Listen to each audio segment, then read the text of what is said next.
현지 시각 16일 새벽 1시 47분, 플로리다주 케네디 우주센터 발사장. 유인 우주선 오리온을 탑재한 대형 로켓인 우주 발사 시스템 SLS가 거대한 화염을 뿜어내며 우주로 날아올랐습니다. SLS는 발사 2분 12초 뒤 양옆에 고체 로켓 부스터를 시작으로 오리온을 감싼 페어링, 로켓의 1단 본체인 코어 스테이지 등을 차례대로 분리하며 지구 저궤도로 상승했습니다. 발사 90분 뒤 상단 로켓이 지구 중력 바뀐 달 전위 궤도에 진입하며 오리온을 달로 가는 안정적 궤도에 올려놓았습니다. SLS는 지난 8월과 9월 기술적 결함으로 카운트다운 과정에서 발사가 중단됐다가 이번에 세 번째 카운트다운에서 발사에 성공했습니다. 허리케인 영향으로 발사 일정이 취소되거나 연기된 것까지 고려하면 5번 시도 만에 발사에 성공한 셈이 됐습니다. 달 전위 궤도에 오른 오리온 캡슐은 자동 항법 장치를 이용해 달을 향해 비행하며 발사 엿새째인 21일 달에 약 100km까지 접근합니다. 오리온 캡슐에는 우주 비행사 대신 마네킹이 탑승해 5,600여 개에 달하는 각종 센서로 우주 비행 과정 등 각종 데이터를 기록해 추후 사람이 탑승할 때 활용합니다. This mission, as you may know, is going to be an uncrewed mission, Artemis 1. Artemis 2 is going to have a crew on board, humans on board, going back to the moon, flying around the moon, returning to Earth. And that's going to be planned for about 2024. 오리온은 다음 달 11일 샌디에이고 연안에 태평양에 입수하는 것으로 25일에 걸친 무인 비행을 마치게 됩니다. 이번 아르테미스 1호 프로젝트에는 적어도 370억 달러, 우리 돈 48조 9,470억 원이 투입됐으며 2025년까지 모두 930억 달러의 비용이 들 것으로 예상됩니다. 발사장 주변에는 새벽 시간임에도 많은 사람들이 모여 역사적인 발사 장면을 지켜봤습니다. YTN 김진호입니다. 인류 최초로 달에 발을 디딘 우주인 닐 암스트롱. It's one small step for man, one giant leap for mankind. 아르테미스는 미국이 50여 년 만에 달에 복귀하기 위한 프로젝트입니다. 아르테미스 1으로 불리는 이번 임무는 우주선이 달 궤도에 머문 뒤 지구로 귀환하는 것인데 새로 개발한 우주선 오리온과 SLS 로켓의 성능 검증이 주 목적입니다. 2년 뒤 아르테미스2에는 4명의 우주 비행사가 달 주위를 선회한 뒤 복귀하는 유인 우주 비행이 이뤄지고 이어 2025년에는 여성을 포함한 우주 비행사 2명이 달 남극 지역에 착륙해 일주일 동안 머물다 귀환하는 최종 임무가 진행됩니다. NASA's Artemis program will pave the way for humanity's giant leap. Future missions to Mars. There's no doubt that we are in a golden era of human space exploration. 냉전 시대 달 탐사를 위한 아폴로 사업은 미국이 단독으로 천문학적인 예산을 들여 진행했습니다. 하지만 아르테미스는 국제 협력으로 진행돼 비용과 기술적인 부담을 크게 줄였습니다. 미국은 캐나다와 일본 등 세계 20여 개 국가와 아르테미스를 위한 협정을 맺었고 우리나라도 지난해 5월에 참여했습니다. 그 위험 요소를 분산을 하고 경제적으로 그 어려움을 좀 이렇게 좀 분산을 하고 하는 그런 노력이 필요할 거고 그래서 그 다국 여러 나라가 참여하는 그런 그 국제 협력 체제를 갖추게 됩니다. 달을 향해 가고 있는 우리나라의 달 위에 실려 있는 나사의 섀도우캠이 한미 우주 협력의 상징물입니다. 섀도우캠은 물이 있을 것으로 보이는 영구 음영 지역을 샅샅이 살피고 아르테미스의 착륙 예정지 확보에도 나설 예정입니다. 아르테미스의 최종 목표는 달 궤도의 우주 정거장을, 달 표면에 기지를 건설하는 것, 달 자원을 선점하고 외계 탐사의 전진 기지를 확보한다는 점, 이 과정에서 첨단 기술을 획득할 수 있다는 점이 우리가 국제 협력을 통해 달 탐사에 참여해야 하는 이유입니다. YTN 김진우입니다. 북대서양조약기구 나토 가입국이면서 유럽연합 회원국인 폴란드 동부 지역에 미사일 2발이 떨어져 2명이 숨졌습니다. 미사일이 떨어진 곳은 우크라이나 국경에서 불과 6km 떨어진 마을입니다. 사건이 발생하자 폴란드 정부는 즉시 긴급 국가안보위원회를 소집하고 군비 태세를 격상시키면서 나토와도 협의를 벌였습니다. Przed chwilą również zdecydowaliśmy o tym, aby podjąć się weryfikacji, czy zachodzą przesłanki do tego, aby uruchomić procedury wynikające z artykułu 4 Paktu Północnoatlantyckiego. 미 국방부와 국무부는 미국의 방위 약속은 분명하다는 원칙을 재확인하면서 폴란드 정부와 협조하에 사태를 파악 중이며 이를 토대로 다음 단계를 결정하겠다고 밝혔습니다. And we're working with our partners in the Polish government and our NATO partners to get more information and to assess what has happened. And we will make that determination and we will determine appropriate next steps as well. 젤렌스키 우크라이나 대통령은 미사일 사건을 러시아의 폴란드 공격으로 규정하며 맹비난했습니다. 하지만 미국 당국자는 해당 미사일이 러시아 미사일을 요격하기 위해 우크라이나군이 쏜 것이라고 밝혔습니다. 앞서 바이든 미국 대통령도 인도네시아 발리에서 G7 정상 등과 폴란드 미사일 사태를 긴급 논의한 뒤 미사일의 궤적 등을 볼 때 해당 미사일이 러시아에서 발사된 것이 아닌 듯하다고 말한 바 있습니다. It's unlikely in the minds of the trajectory that it was fired from Russia, but we'll see.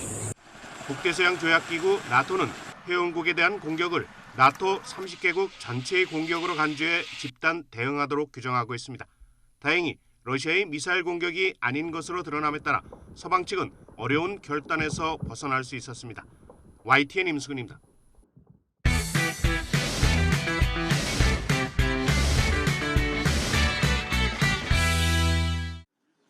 카타르 도하 공항에 도착한 지 10시간도 채 안 된 시간, 축구대표팀 주장 손흥민이 밝은 표정으로 훈련장에 모습을 나타냅니다.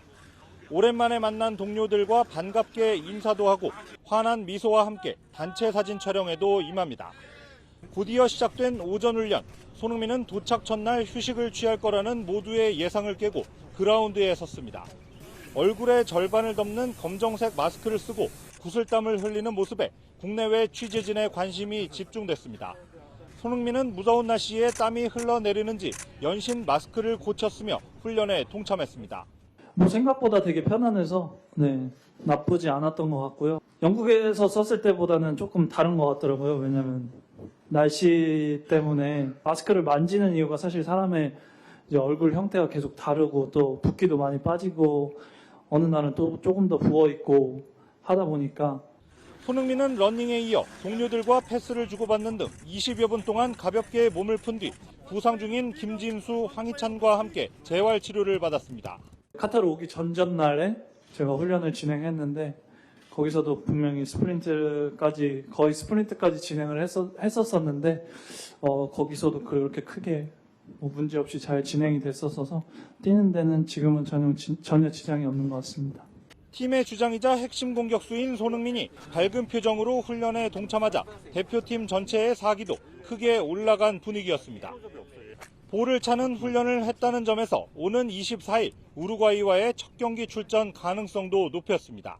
캡틴 손흥민이 우리 대표팀의 마지막 퍼즐을 채운 가운데 완전체가 된 벤투호는 이제 본격적인 월드컵 준비에 돌입합니다. 카타르 도하에서 YTN 허재원입니다. 군악대 연주가 이어지는 가운데 한미연합군 사령부의 평택 시대를 알리는 예포가 울려 퍼집니다. 지난 1978년 11월 창설 이후 44년 동안 용산에 주둔했던 연합사가 평택으로의 이전을 마친 겁니다. 이렇듯 북한의 위협이 고도화되고 있는 상황에서 연합사의 평택시대 개막은 더욱더 큰 의미가 있다고 봅니다. 연합사의 평택 이전은 2019년 6월 한미 국방장관 합의에 따라 진행됐습니다. 캠프 험프리스가 생긴 이후 연합사의 한국 측 인력은 용산, 미국 측 인력 대부분은 평택에서 나뉘어 근무해 왔는데 한 곳에서 같이 업무를 하는 것이 작전 효율성을 향상할 수 있다고 판단한 겁니다. 한미연합사 전 장병들은 이곳 평택에서 더 가깝고 더 강하게 하나가 되어 우리에게 주어진 한반도 평화수호의 숭고한 임무를 지속 완수해 나갈 것입니다. 연합사는 유사시 한국군과 미군을 함께 지휘하는 사령부로 지금은 주한미군 사령관이 연합사령관을 겸하고 있지만 전시 작전 통제권 전환을 마치면 한국군 대장이 연합사령관을 맡게 됩니다. And locations may have changed. What has not changed is the pride to serve in the land of the morning calm.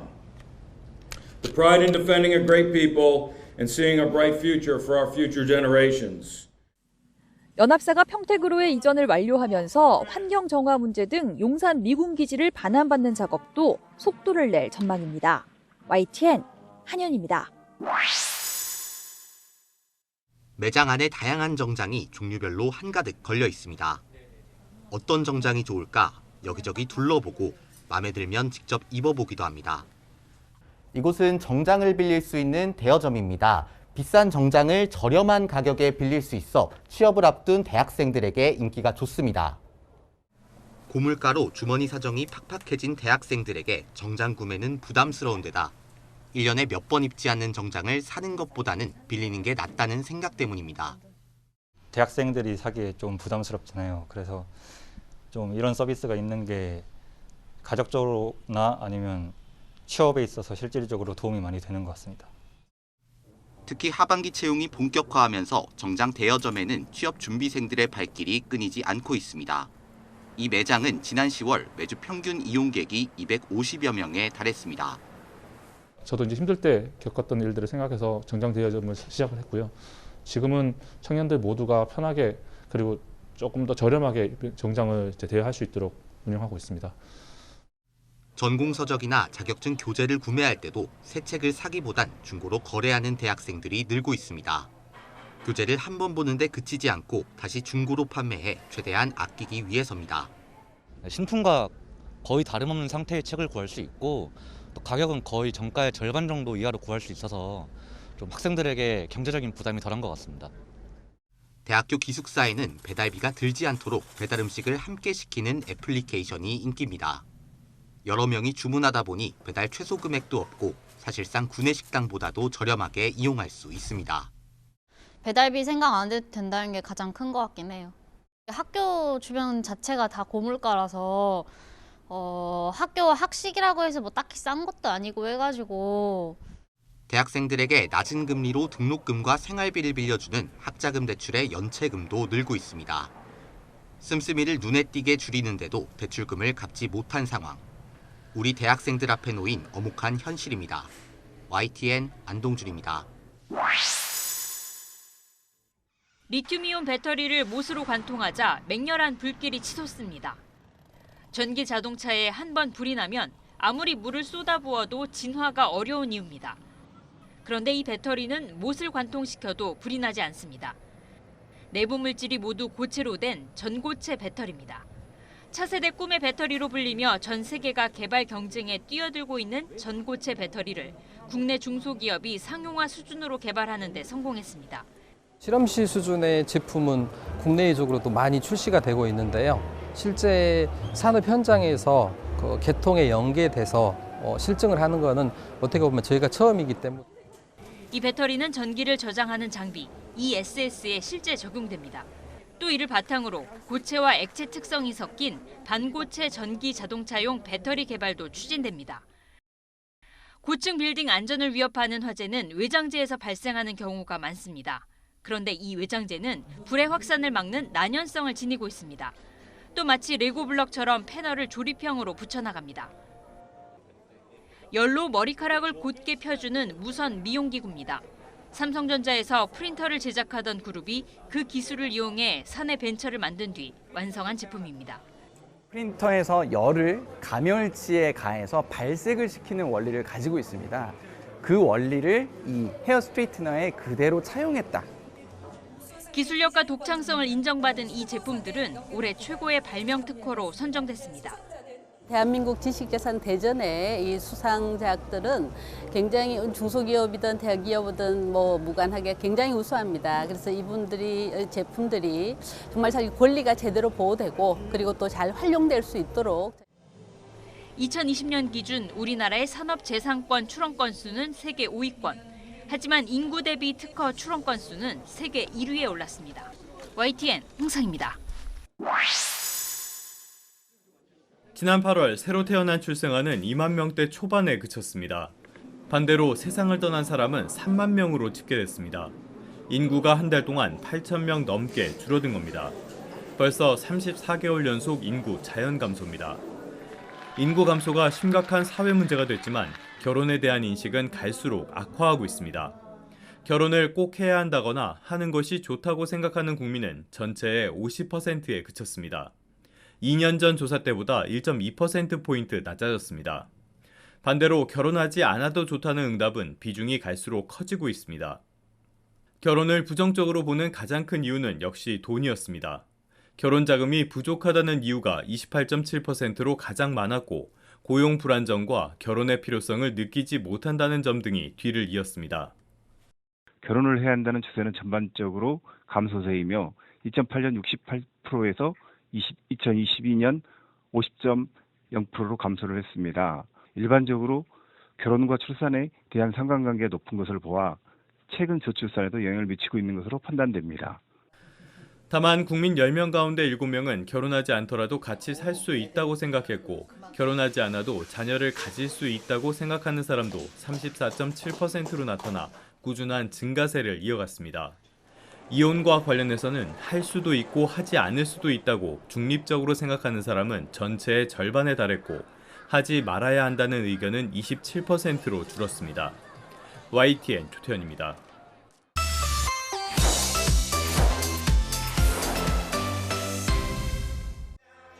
트럼프 전 대통령이 플로리다 마로라고 자택에서 회견을 열고 수백 명의 지지자들 앞에서 2024년 대선 출마를 공식 선언했습니다.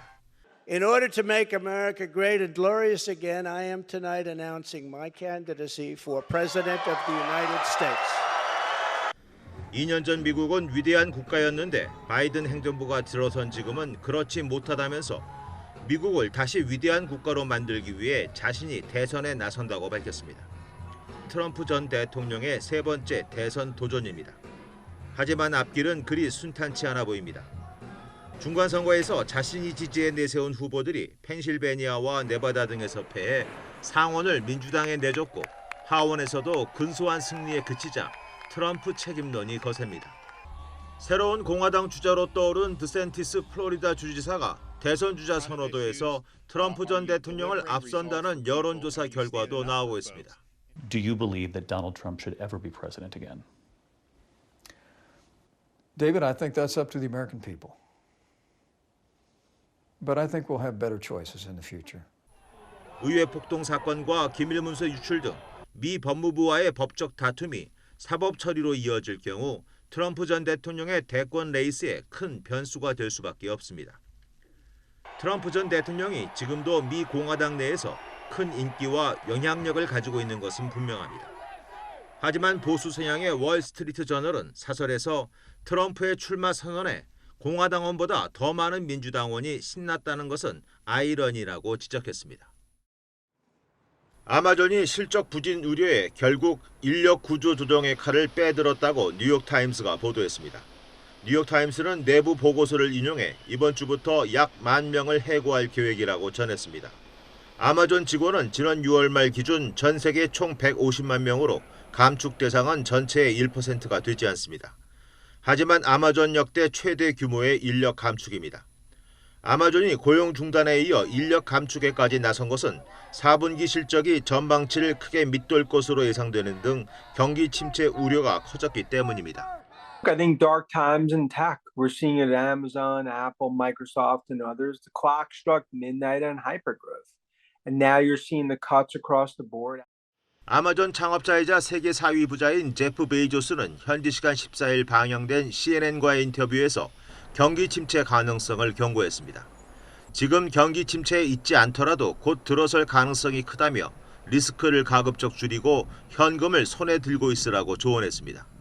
베이조스는 또 자신의 재산을 나눠줄 수 있는 준비를 하고 있다고 밝혔습니다. 세계의 중대 문제를 끝내는 방법은 함께 노력하는 것이라며 기후변화 해결과 정치지형 통합에 기부금을 사용하겠다고 말했습니다. 우리 돈 165조 원으로 추산되는 재산을 가진 베이조스가 재산의 상당 부분을 기부하겠다고 선언한 것은 이번이 처음입니다. YTN 이동원입니다. 주민들이 방역 요원과 경찰들에게 거세게 항의하면서 바리케이트와 경찰차 등을 쓰러뜨리며 거리 행진을 합니다. 트위터에서 광저우 폭동을 검색하면 접할 수 있는 영상들입니다.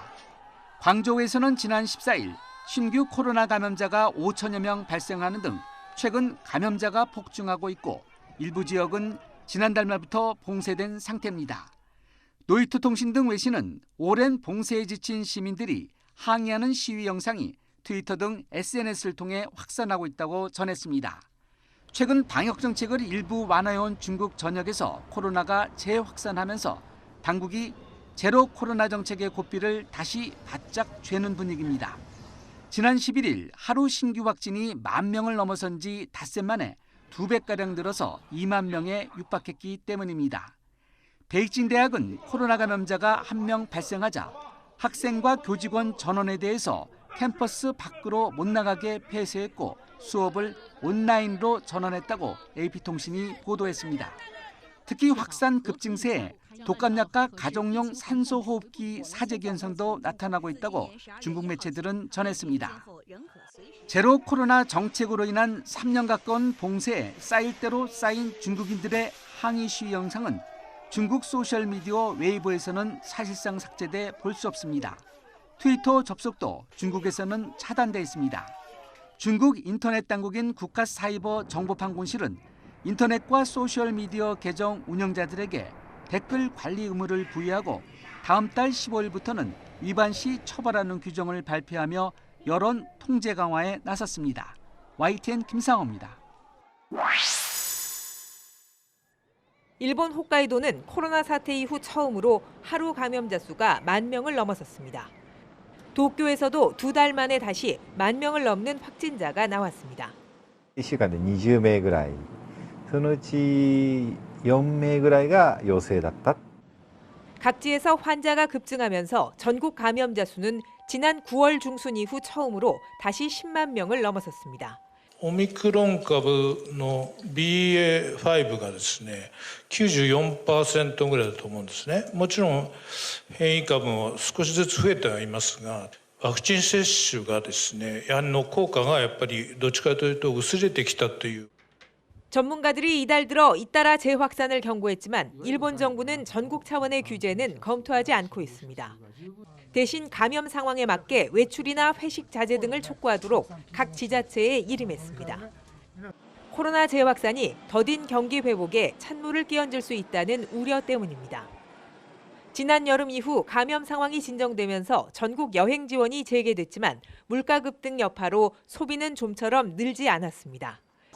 그 영향으로 일본 국내 총생산은 4분기 만에 마이너스 성장을 기록했습니다.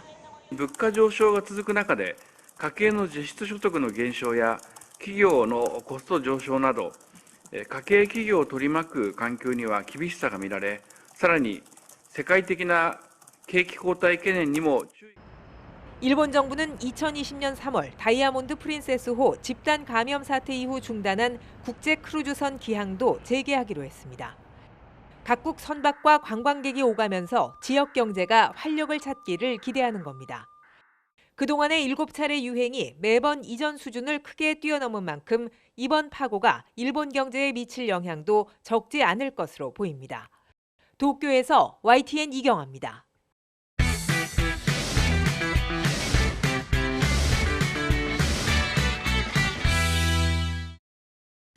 BTS 막내 정국이 전 세계인의 축제 2022 카타르 월드컵의 개막식 무대를 장식합니다. 역대 K-팝 가수나 아이돌로는 최초로 타국에서 개최되는 월드컵의 문을 열게 된 겁니다. 정국은 우리 시간으로 오는 20일 밤 알베이트 스타디움에서 열리는 개막식 무대에 서고 카타르 월드컵 공식 주제곡 녹음에도 참여합니다. 이 자리에는 정국을 비롯해 글로벌 뮤지션 6개에서 7개 팀이 공연을 펼칠 예정입니다. 맏형진은 경기 북부 최전방 부대로 입대해 국방의 의무를 다합니다. 구체적인 날짜는 아직 알려지지 않았지만 다음 달 안에 경기 연천 신병교육대로 입소할 것으로 보입니다. 당분간 완전체의 모습은 보기 어렵겠지만 BTS는 활발한 개별 활동을 예고하고 있습니다. 리더 RM은 제이홉과 진에 이어 다음 달 2일 솔로 앨범을 내고 새로운 예능 프로그램의 진행자로도 활약합니다. 평소 예술과 인문학 등의 소양이 깊은 것으로 알려진 만큼 MZ세대를 대표하는 참신한 시각과 지적 호기심을 공유할 것으로 기대됩니다. 대중들에게 대중의 눈높이로 계속 지식을 중계해 주시는 게 너무너무 중요하다고 생각을 해요. 이런 가운데 BTS는 유럽 최대 음악 시상식인 2022 MTV 유럽 뮤직 어워즈에서 비기스트 팬 부문을 5년 연속 수상하는 영예를 안았습니다. YTN 차정윤입니다.